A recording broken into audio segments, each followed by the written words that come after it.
Zurich from high school. We've been friends for about 15 years or so, and we'll tell you a bit more about our background together in a couple of minutes. I want to start out by saying a little bit nervous.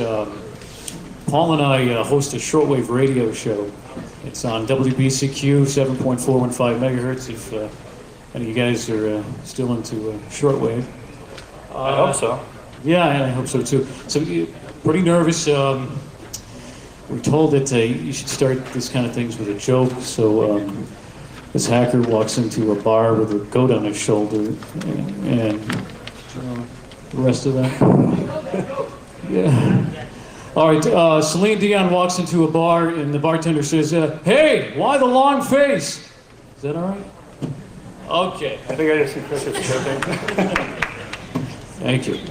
Well, thanks for attending our session tonight. It's called Magical Gadgets. And there's more to it. Right. That's it. Magical Gadgets, profound impact that yesterday's not-so-trivial electronics have on today's digital world. Right.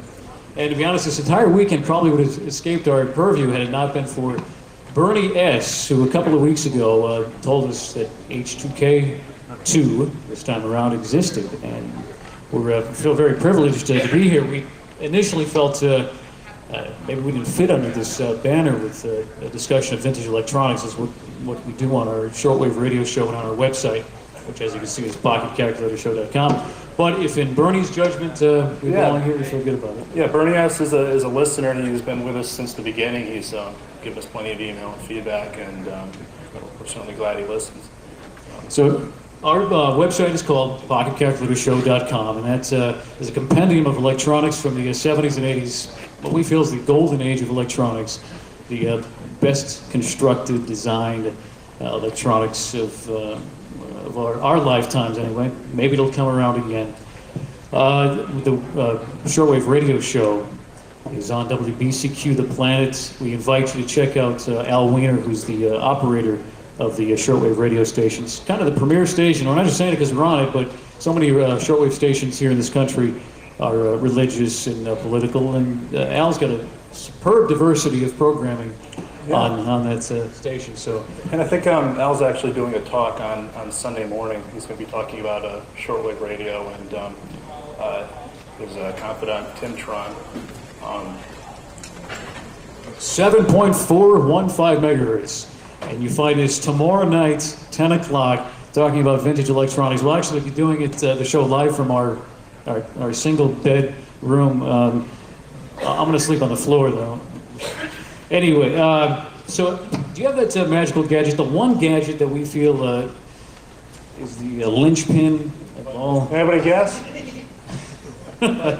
You can guess.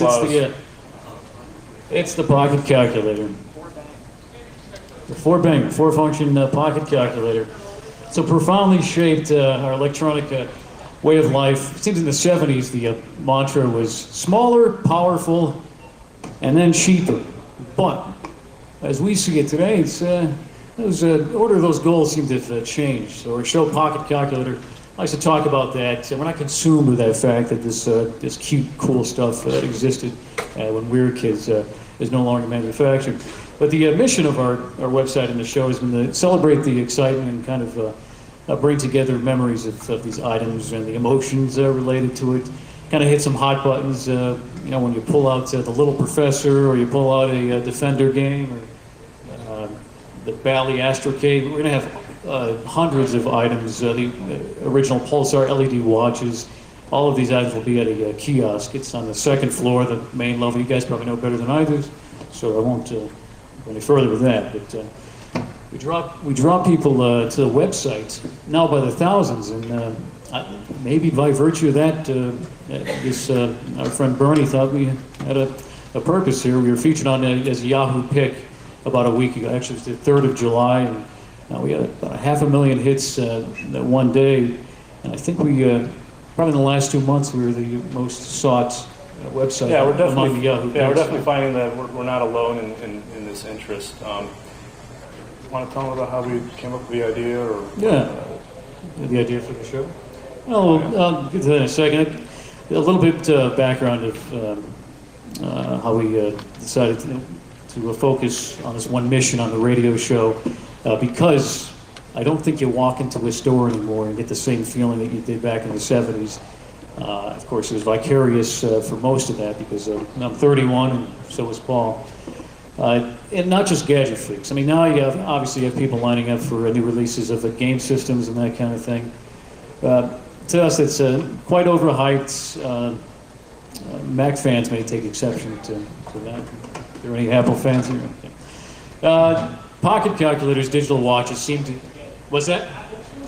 Apple. Okay, go back to that. That's fine. Take the wrong water here. I hear the new FBI guy is tainted this. Looks clear. It's like mine. Well, appreciate the feedback, because this helps us get our act together here, because we pulled in about 6:15. I'm from Maine. I live in the Bar Harbor area of Maine, and that's where my end of the show originates for our shortwave station. Paul's from the Bridgeport area, and he navigated us down here in plenty of time. No, just kidding, man. So it's not just as simple as these electronics we take for granted because they're all around us. We're in this age where every development builds upon the previous one. I think it's more an emotional attachment. I remember in the mid-'70s, my grandparents, my grandfather, a blue-collar worker for Stanley Works in Connecticut, he bought his first electronic calculator, probably 1974 or something like that. At that point, he was retired, and he was just selling at a farmer's market, and he was caught up in that wave to own one of these handheld calculators, and he was in line with engineers. He was in line with a Pratt & Whitney engineer. Paul thinks this is revisionist history, but this is as my grandmother told it to me last month, so I think it's accurate. Anyway, I don't think my grandfather, if he were around today, would be in line for one of those Microsoft Xbox. Come on. Microsoft has certainly contributed to our evolution technologically, and provides some really good things for us. All right. Yes, it's very stable. We all know Microsoft platforms. Oh, jeez! The blue screen. Death. Okay. Anyway, by the time Paul and I had recounted our memories of getting these gadgets, trying to keep up with our rich neighbors in central Connecticut who had all the first on the block to have all the new video game systems and handheld games and all these items that we hold near and dear, we figured an online tribute is in order, so that's it. We got to work on probably about a year or so ago. I have a personal collection of LCD watches, and I'll talk about what an LCD watch is in case you're not familiar with it. But of course, the LCD technology in laptops and in our elevators here and in fish finders and applications everywhere. You know what that is. But because I'm from the LCD generation, just at the tail end of the LED generation, I collected about 2,000 LCD watches, and we'll have a number of those multifunction gems in our kiosk.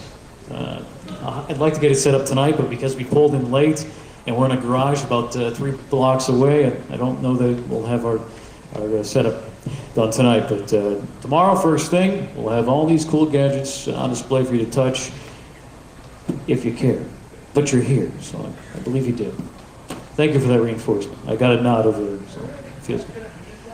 That's second floor by the networking room, mezzanine. So we found we weren't alone in our sentiments. Like I said, all the hits to the website. Probably get 30 or 40 email for our shortwave radio show, which again is on WBCQ The Planet, 7.415 megahertz. And if I sound like a disc jockey, it's because I am. My full-time job, I work for a Clear Channel radio in Maine. Come on, let's have the vegetables here. Okay. Clear Channel radio stations. I probably do the task of 3 or 4 employees. I get out I'm on a salary basis. I get out at 8 o'clock at night, and 2 weeks ago I thought I'd have plenty of time when we were invited to this to put some stuff together. And I hope you don't feel shortchanged because we're not as organized as we'd like to be, but feel free to yell out any questions we have. I like to think Paul's a walking encyclopedia of handheld games, and the same for digital watches for me and calculators and that kind of thing. We have some books that we'd like to pass around too. That that feature these items and approximate values, collectability, that sort of thing. They've come into their own. I mean, these things, if you hit eBay or you hit any of the Manhattan flea markets, the parking lot markets, you see people trying to get $20, $30 for these things when, you know, a few years ago they would have been 50 cents or so. So, yeah, feel free to take a look at those, and if you happen to have a question, you own a vintage electronic item, we'll just treat it like we do our show. We'll just come up to the microphone and ask away. If you had a watch that you think you can't have repaired, I may have news for you. I'm probably one of the few people that repaired LCD watches. But before you do, oh yeah, yeah, they're. This guy needs a wireless mic. Want to hook him up? All right. Well, none of this stuff would have been possible without the building block called the integrated circuit. And as we see this overdue appreciation for these items like boom boxes and Walkmans and those pocket TVs, and we've seen websites devoted to all sorts of stuff. Of course, the Pulsar watches and the pocket calculators. I think it's about time we don't see any references to what a genius Jack Kilby is. He worked for Texas Instruments. Anybody know who Jack Kilby is? All right. Great. 1958, Jack Kilby co-developed. He deserves most of the credit because it was his design that ended up being put into production just a few years later. Jack Kilby, he was on his day off. It was a summer in 1958, and he walked into Texas Instruments and put together this half of a paperclip-sized chip that contains all the transistors and capacitors and resistors. Now, does everybody know what an integrated circuit is? Anybody want to explain? Well, let me tell you, there's a free T-shirt in it for anybody who wants to. Oh yeah, we've got. It's all about self-promotion for us. We've got T-shirts, WBCQ shortwave T-shirts. Okay, come up to the microphone. Give me your explanation of an integrated circuit. Turn that on. You know, 724. You could probably still catch some of the September 11th discussion if you're not. Mark Anthony's playing at Madison Square Garden too. If you want to try to catch them. Okay, that's fine. Well, come on up. Just tell us. So basically putting a lot of parts in a very small form, in a particularly small space to get a lot of function in a small package. Multiple parts on a single substrate generally. Substrate made of, composition is? Usually silicon, but I've also there have been other things used too. Gallium arsenide has been used, among other things. The original stuff was actually individual parts glued to a plate, basically, the early stuff. Later on, you actually parts get made by actually etching and adding pieces to the silicon layer and to the die, meaning you like dope layers and so on, to actually make the actual substrate be the parts. So you have a flat thing with almost nothing on it, because it's actually part of it. Okay, a bonus question. What's a CMOS chip? Well, complementary metal oxide semiconductors, higher heathens. You only get one T-shirt, so you don't have to. Okay, we know this guy. There you go. I'm a techie, I would know this. He's a techie, all right.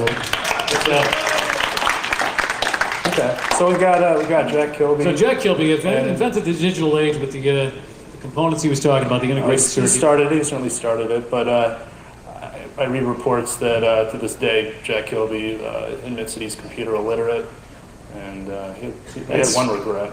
Yeah, one regret of the integrated circuit, those electronic greeting cards, which came in vogue about 5 or 6 years ago. Those things you open up and they give you a message or they play a musical greeting or whatever.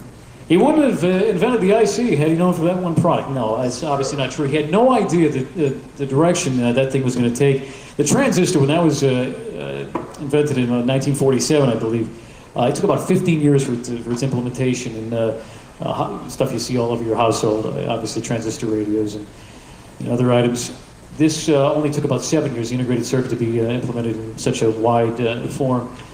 And he had no idea what happened. He was recognized with the Nobel Prize for Physics a couple of years ago. He shares that with a couple other guys, and he remarked that if I had known that, I can't remember it verbatim, had and I printed it out from the website. I haven't been able to tell you, but it's something along the lines, it's a $1 trillion industry, or at least it was the end product industry of the integrated circuit items. Amounts to $1 trillion a couple of years back. I'm sure we exceed that now. Had he known, he would have maybe jumped on it a little earlier, and, put more effort than just going in on his day off during the summer of 1958 when he joined Texas Instruments.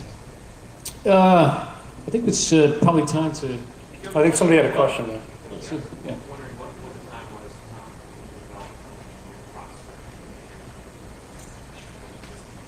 About a year. 1969, it was at the... Okay, he asked the development of the microprocessor integrated chip. Integrated circuits are microprocessors and amplifiers and memory. Right, all microprocessors we would classify as an IC, right. Not necessarily all ICs are microprocessors. We can classify memory and timer chips and that sort of thing as ICs. Yes, well, I gotta get to his. Intel 4004. Okay, 1969 is, good job, giving it to you, Junior. We got a couple more here, so be happy to. Want to pass around?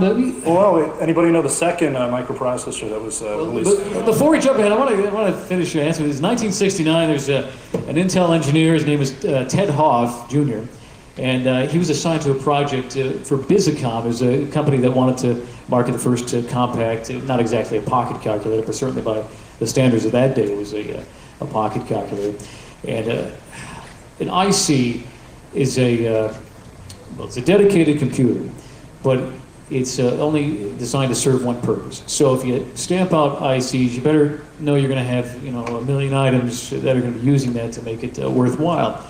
This guy took an innovative approach, and let's see, he thought that Bizicom's design was too complicated and cumbersome to be cost-effective, so he came up with an alternative.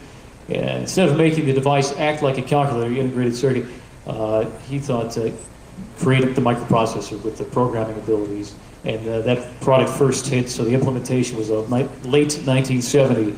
And this is the kind of stuff we really like to talk about on our show. I bought the Bizicom calculator from a flea market in, was it Grand Falls, New Brunswick? New Brunswick, Canada, right. Paul and I travel all over the place to pick up these vintage electronics all over the country. Paul was in Miami not too long back, in Las Vegas, and trying to hit all. It's real tough now to hit tag sales and flea markets and find this stuff at the prices you used to enjoy when you went to these. But there are obviously not everybody's an eBay aholic and is aware of the relative value. Obviously, there's no intrinsic value of this crap. It's just plastic and silicon. Yeah. But it's so magical what it does. That's why we call this magical gadget. Yes, sir.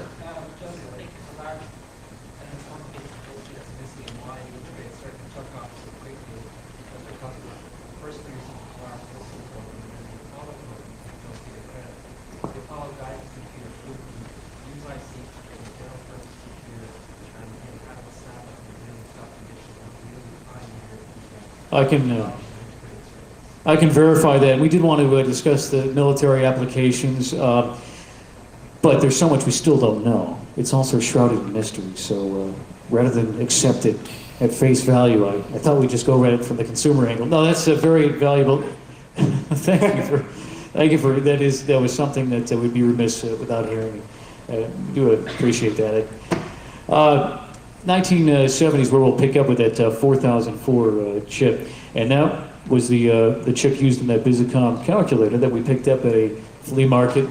It wasn't actually a flea market; it was a garage perpetual tag sale. Right. And this lady who we remember because she was walking around in her house coat. We went to this place 2 or 3 times because they had all kinds of Atari and television, all these vintage video game systems. Buried in the garage, so we saw her at different times of the day, and she was always in her house coat and her sleeping mask, and that's just how I guess they do things up in New Brunswick. Fortunately, I'm a little bit south of there, so I'm not wearing my house coat tonight. This calculator was the Bizicom first that used that 4004 chip. TI, Texas Instruments.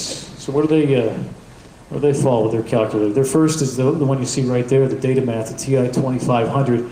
That used a chip that they developed and subsequently became the most widely used chip in the 1970s. I think 200 million of them sold at only $2 a piece. They broke the price barrier on that thing. And that calculator was released in early 1972. And we've sold those on eBay for $30 or $40. It's tapered off a bit. If somebody's got the pocket calculator book, it probably lists at a little bit more. Not asking you to look that up right now. I'm sorry. Keep perusing. So that. what chip did the data calculator That use? uses the TMS 1000. That's the chip that sold so widely, and it was used in handheld games. The little professor calculator. You got one of those? You got I don't have it. with I don't you? have it with me. No. But pass that around too. But it was used in microwave ovens. I know I had it written down here some other applications for that chip. Well, a few months after Visicom approached Intel for that design for that 4004 chip, they got another request for a chip that could handle a little more. The 4004 is a 4-bit microprocessor and could handle a mere 1,280 nibbles. And another development was in order, and then the race, of course, was on for these microprocessors. Intel came up with the 8008, the 8-bit. Hal Feeney and Ted Hoff and a couple other guys got together. Packed on this 8008 chip was 3,300 transistors, about 2,000 more than was on the 4,000 or the 4004 chip, executing a whopping 30,000 operations. And this chip powered the first terminal. I don't know how many of you guys, I always like to put it in these terms.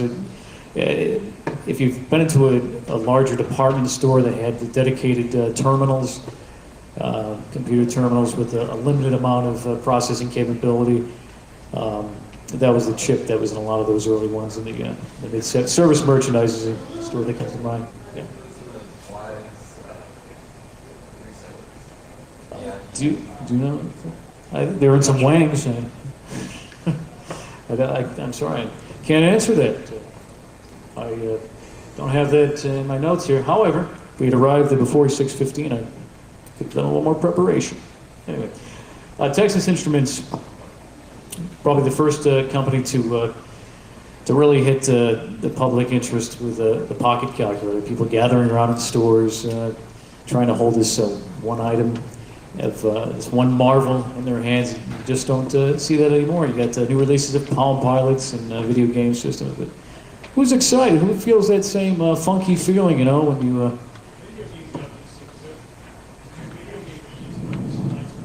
Yeah, I agree with that. But those are more or less the gadget freaks, right?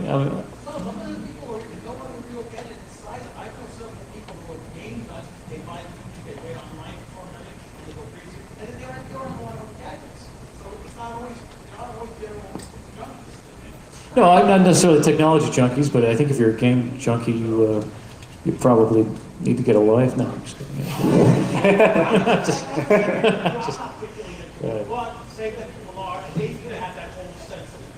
No, I am the quintessential nerd. I mean, if somebody has 2,000 digital watches, I need to get a life.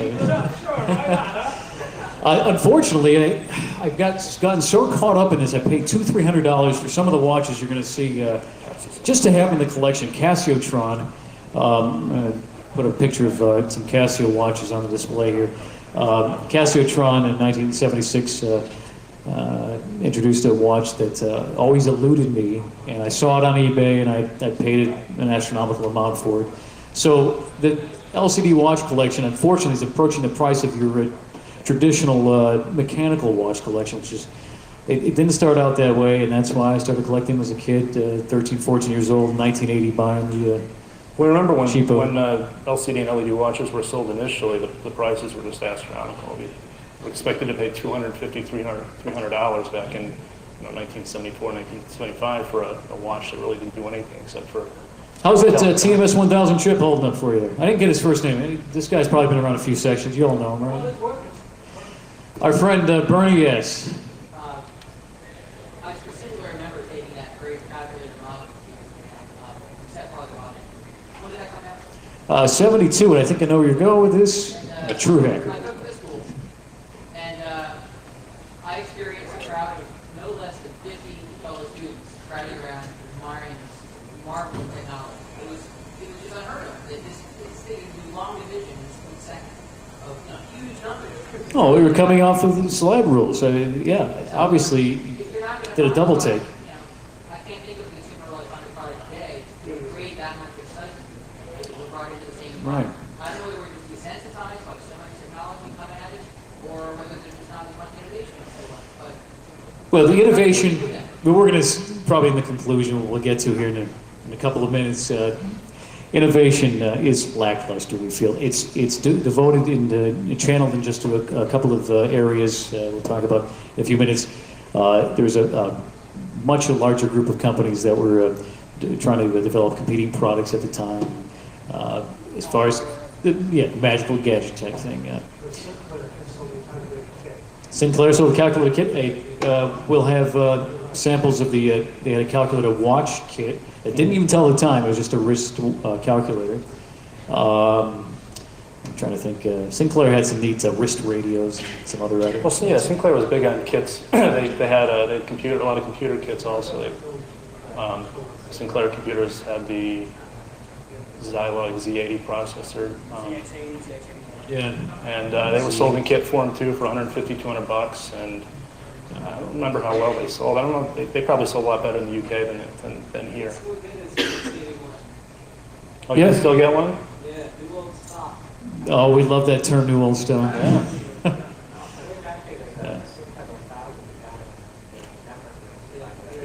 Oh, cool. We'll look forward to seeing that. Take a look at that. Got in late. So anyone ever hack a calculator? I want to hear your story. In 1980, I hacked a TI-55. We have a TI-55 too. Was it the LCD one or the LED? The LED. Okay. In the early 70s, there were a whole bunch of people in calculator hacking. It was like the most helpful was calculator hacking.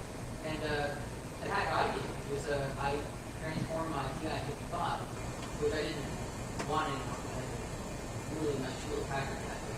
Yeah. Actually, HP34 and then 41. But anyway, it had you could enter like 1 enter 1 plus, and every time you kept entering the plus, it would be adding 1 to it. So I wired up two wires to that switch contact for the equal plus buttons, and ran it to a little read switch to my bicycle spokes, where I had a little magnet in the bicycle spokes for every one revolution of the bike. That's it. And I figured out whatever, I calibrated the thing, so it became a speedometer. Yeah. Electronic speedometer price, which in 1979 and 80 was amazing. You couldn't buy one, to my knowledge. So, and it worked. And Yeah, I that's- press the buttons and get the right constant to do it. But I had an electronic speedometer. Was it a 20-inch bike or 26-inch? 26. It's more difficult, I think, with the 26-inch. It wasn't easy, but once I got the number right, it was great. Until it rained. Well, that's one thing. I mean, these things are so magical to us, but they're, of course, very susceptible to static, moisture, and so on and so forth. Oh, with LEDs, you probably had to ride it at night to test it, right? Or at dusk. That's right. It worked well in the sun. Good memory. Well, again, as disc jockeys, I'm a disc jockey full-time, and Paul at least has a little more credible Oh, Dominic, that's good. okay. A little more credible profession. Paul works for General Electric, and he booze for GE. No, just Clear Channel, I guess. Well, that's not misguided. No. Anyway, I wanted to check out that calculator for 1 second. Can you bring that up here? This is the kind of fun we like to have on our radio show. I know, we're not the most cerebral guys that you've seen tonight, but maybe you remember this from about 1977 when Dolly Parton had the hit record Two Doors Down. Dolly Parton went to the doctor. She wears a size 69 bra. This is non-PC. The doctor said it was too big, so he gave her 54 reducing pills, told her to take it 8 times a day, and I left her boobless, B-O-O-B upside down. Is that it? Is that hacking? What's hacking? Thank you. Yeah, I know. There's plenty of books that one of our favorite periodicals, popular Popular Science, Popular Electronics too. I have the calculator page with the games with calculators and that kind of stuff. Safe. One point, if you fill it up with ones, enter, any digit, and enter, you'll get a full screen of that digit, one. Right. That was most of the auto concepts. Yeah. And who pioneered the constant? I believe it was Casio. They had the at least the easiest to use the constant feature. Yeah, they were in the Rockwell calculators and some of the other ones. But Casio, you'd hit the sign key twice and it put it in constant mode. And something I remember about this. Boy, I guess I've been rambling here. So let's move on to. We have a Paul's- question. Go ahead. let's- Just another point, it only relates susceptible to, moisture and stuff. A lot of them didn't do math very well. A lot of the manufacturers at the time, each one implemented their own way of handling floating point numbers. And it wasn't until quite late in the game that Intel pushed through standard the IEEE to actually handle floating point numbers properly. If you nowadays calculators, if you try numbers, lots of floating point calculations, lots of floating point numbers, you might find you get like different answers with different calculators. No, he's absolutely right again, and maybe you can write this for us next year. I saw that too. That organization, the IEEE, yeah, they at least took an active role in standardizing stuff. That was a problem, right, in a microprocessor several years ago. The rounding problem, which only happened. The Pentium chip is anything. Well, Paul's going to talk about. We selected a couple of items. I'm not able to get four of them, so let's just probably do two of them that we feel epitomize the era that we're so fond of, the 70s and 80s. All right, well, talk should about we- on our show. Should we depart from from handheld It was calculators? Intel Electronics. Yeah, who's got one of them? Anybody have one of these? That was actually hours and hours of playing. It was actually the Rockwell PPS4. One of the Mattel games had a little sure had to drop, maybe it wasn't this one. One of the Mattel games had a little sure. They had this, I think the football one, maybe the baseball one, the other one. Well, yeah, this particular handheld game was certainly one of the first. If you consider TI's Little Professor a handheld game, that was released in early 1976. Mattel's Football was released a little later that year, and it implemented the second. What I read was the second microprocessor sold. It was Rockwell's PPS4, and it was released in. It was announced the same year as Intel's 4004, but released a year or so later. And it was also a 4-bit microprocessor. And I cracked this one open just to show some of the insides here. You can see the touch-sensitive contacts in the middle. Pretty well thought out game for the year. Well constructed, because I know this gentleman here said he played that for hours and hours as well. Those contests could really take a beat. I probably played the thing for 5 years without a glitch in the controller. I like these things to be perfect. I want them to respond when I hit the button. This thing was pretty, as I recall, my was pretty reliable. I don't think I brought. I think you were. I don't think I brought that one down with me. I actually have a football 2 that was basically had a green case and a pass button. Oh, right. Yeah, I remember the upgrade of that. That gets a little bit more because there weren't quite as many of those made, and if you see those on eBay, I don't know, Paul, is it $20 maybe now? I've seen some of these go for as high as $60 or $70 with the original box. Yeah. But you can see right underneath the area here. That's the PPS4, and part of the reason why it did so well with handheld games, it featured 42 contacts, which Rockwell claimed enhanced or improved parallelism, and I guess that was one of the edges it had over the 4004. But right, and you can see the 42 pins, right.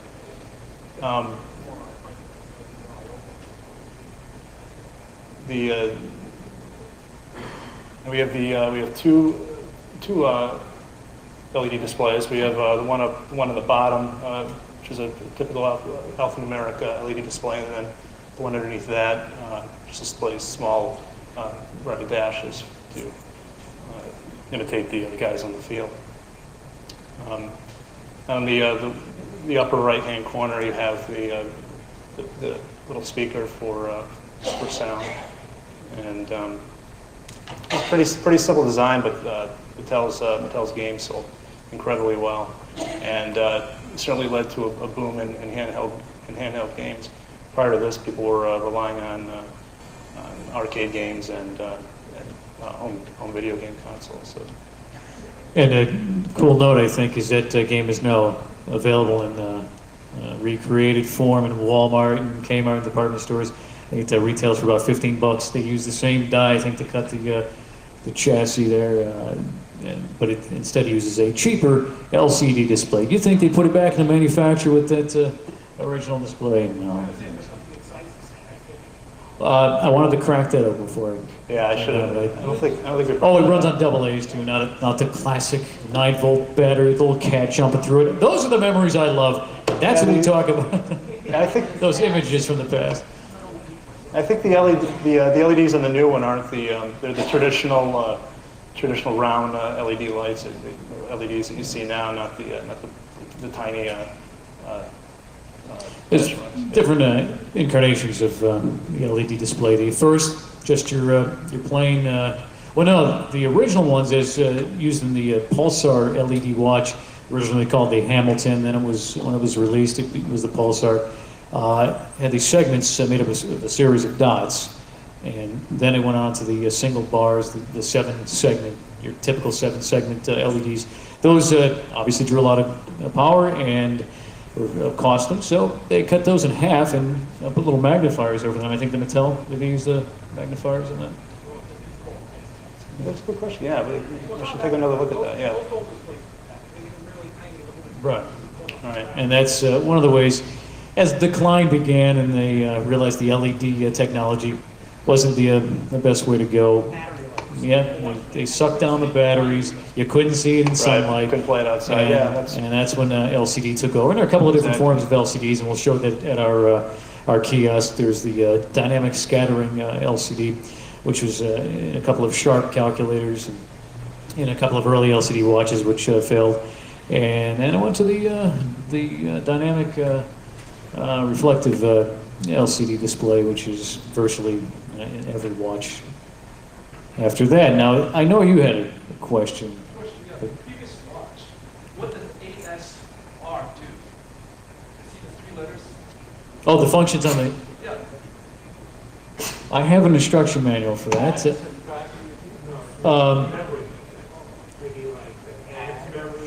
That's it. That's exactly right. Yeah. We can... you're answering... I appreciate this interactive thing. So what does A do again? Add to memory, remove from memory, and recall is the R. And Now, who makes this watch here? I'm sorry. Who makes this watch? That's the Pulsar. First wrist calculator from 1976. I think it was actually introduced around Christmas of '75. That originally sold for about $600, but there was a 14-karat gold version that sold for $39.50, about twice the price of a Pinto, right? Is that what it was? It's about the price of a car phone back then too. Yeah, the first motorized car phones were about that price too, and they weren't even on 800 megahertz back at that time. There's so many different areas we'd love to jump into, get your feelings about, but we got just about 5 minutes left here.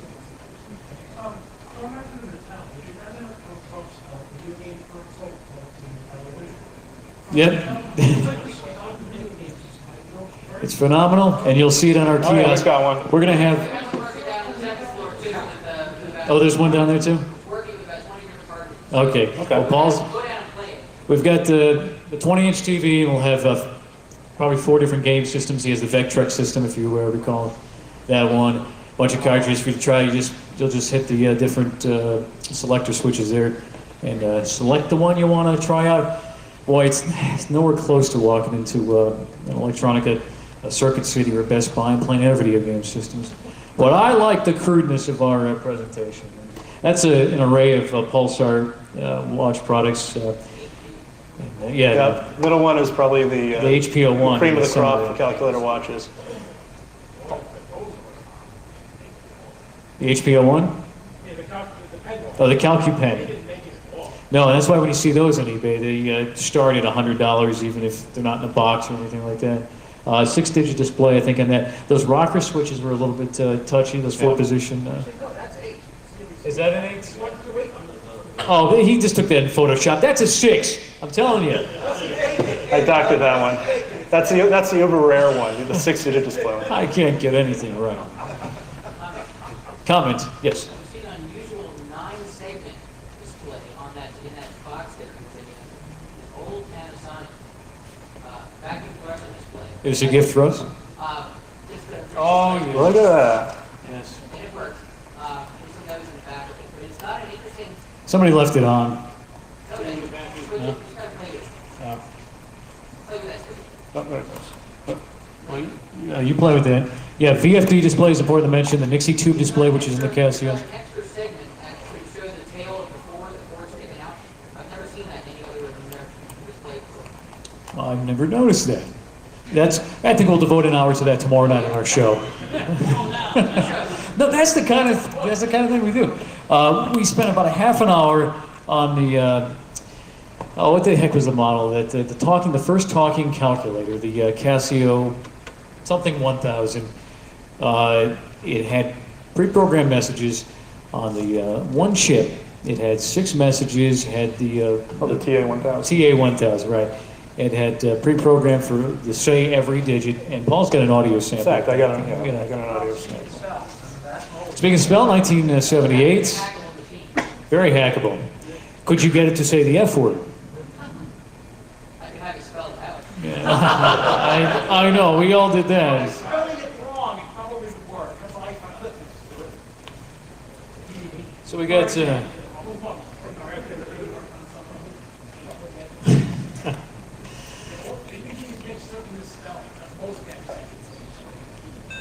has anybody seen Pud speaking the F word?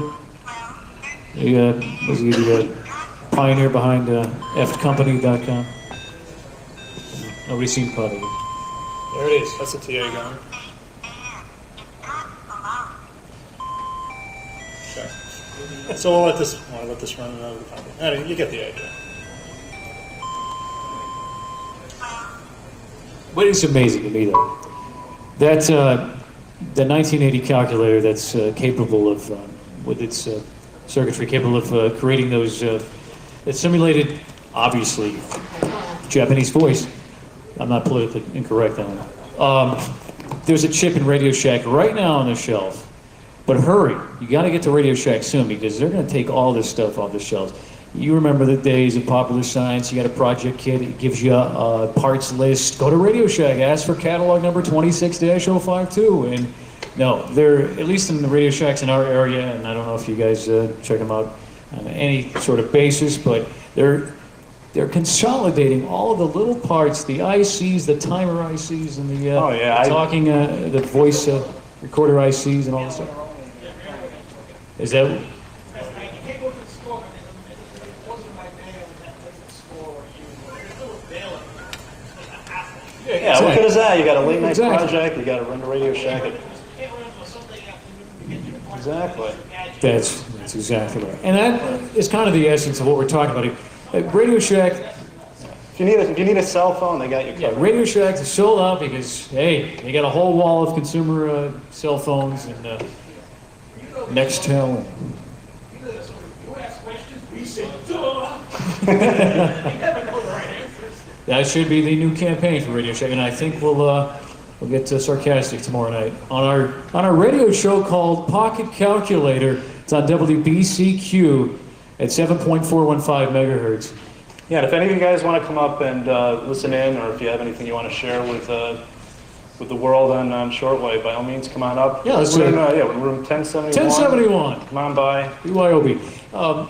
There's we got 3 microphones set up, so if you do have some memories about these vintage electronics that you want to share, there's obviously so much that we should touch on, but we're going to have to conclude here in a couple of minutes. But if you want to say to all of North America, even parts of Europe, on the shortwave radio show, you're All right. Well, and even if Welcome even to if you're do not that. so interested in the stuff we talk about, the station WBCQ has a tremendous tremendous program schedule. They play, or they have Off the Hook, which is, I'm sure most of you folks are familiar with that And the show with show. Bernie S. is involved. We'll give that a plug. That's the W. That's live. From here. When do you do a live show? We're doing the live show Tomorrow. tomorrow night, 10 o'clock. It'd be great if we could do it Is that your first down live here or show? something. Is it the first Will one? that be your first live show? No, actually, after we saw you in Philadelphia, we started doing them almost on a weekly basis. It's always doing it live, yeah. Yeah, it's worked a lot better, and that's how we've gotten the emails up to 30 or 40. That's a pretty big deal for shortwave radio shows. At least we're told that one email, because it's an old technology, people aren't necessarily already online. To get about 30 or 40 emails from that type of audience is quite a coup. So we should wrap it up here and saying we appreciate you listening to our golden age of electronics, maybe a little self-serving. I hope you shared some of the similar interests that we have.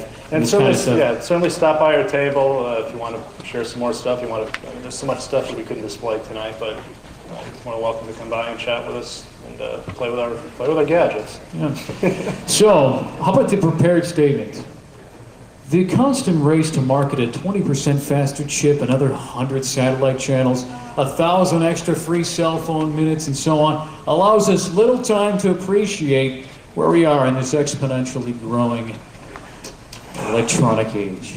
A greater consequence may be losing sight of where we've come from. We recognize that we wouldn't have the pleasure of talking about the good old days with everybody on the nets if it weren't for Jack Kilby and the exponential growth of the integrated circuit into what it is now. What we think is lacking in today's electronics is soul, and if we had more time, we could talk about the investor relations website of Casio and how much less goes into research and development, and how they had 100 different watch modules back in 1980, and now they've got maybe 12 or 12 new ones introduced. They got a Pathfinder, a digital camera watch, maybe 2 or 3 other significant ones, MP3 player watch. But nothing on the order of what existed back in our golden age. So we'd love to walk into one of those neon-drenched Circuit City or Best Buy stores and come out of there with some electronics that have some soul. Thank you. Appreciate that. We tend to be